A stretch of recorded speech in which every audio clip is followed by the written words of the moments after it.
Hi, I'm Sam Silverstein. Yesterday I went to vote, and it was an interesting process because after I came out from the voting place, there was a gentleman standing out front, and he was encouraging people that parked in the parking lot and were walking up to vote to re-elect his candidate, the one he was representing. And I got in a conversation with him. I asked him, "Are you related to the candidate?" And he says, "No, I'm just a friend." And I thought, wow, how cool is it that a friend came out here for the candidate for a state level position and was spending several hours just encouraging people to re-elect his friend. And I noticed as people went by, some of them would make contact with him with their eyes, and some of them wouldn't make eye contact, but very rarely did they say anything. And as I chatted with them for 3 or 4 minutes, finally a gentleman came up, and my friend said, "Please re-elect so-and-so." And this gentleman said, "There's no way in hell that's going to happen." Well, I was floored. I could not believe that he would say something like that to a total stranger. It really didn't matter who he was voting for.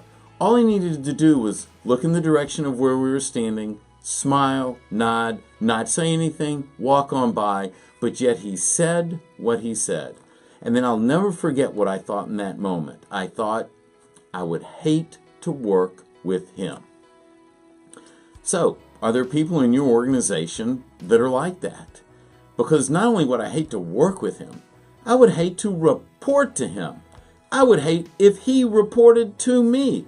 I don't want to have anything to do with someone that has that sort of attitude. One of the organizations that I wrote about in one of my books, Happy State Bank, I wrote about them, and they have this incredible set of values that they live to the level of non-negotiable. That's why the book was titled Non-Negotiable. Here's one of their values. Attitude is everything. Life is 10% what happens to you and 90% your attitude towards it. Give it your heart, not just your words and or your actions. Co-workers and customers can see through poor and lousy attitudes or insincerity. A good attitude is okay, but a great attitude is expected. Don't let the good take place of great. Be the best person that you can be. Wow. It really says what attitude means to them. Now, here's the key. What's non-negotiable is you have to live that at Happy State Bank. That's right. If you come to work with a bad attitude and you keep coming to work with a bad attitude, someone's going to sit down and talk to you. And they're going to tell you, remember that attitude thing?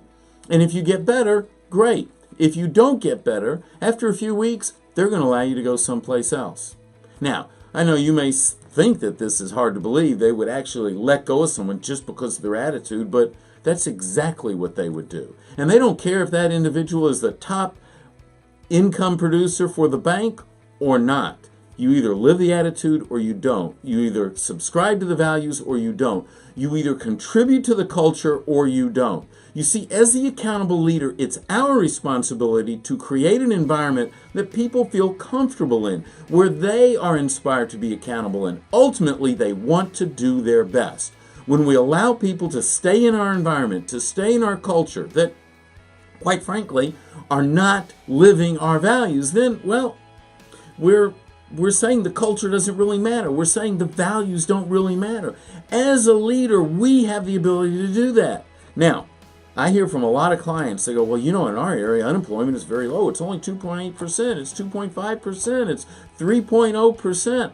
And I just can't find people. Well, guess what? It just doesn't work that way. When you create an organization that is known for their culture, that people know it's a great place to work, they will flock to you. I was speaking with a gentleman last week who has a company in an environment where unemployment is 2.8%, and he said for every opening in his company, he gets 100 applicants.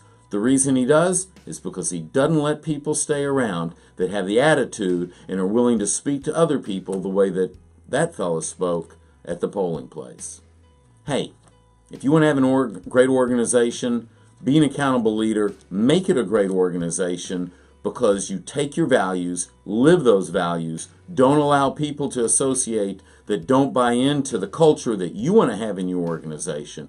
Be an accountable leader and watch what happens to your people, your team, and your organization.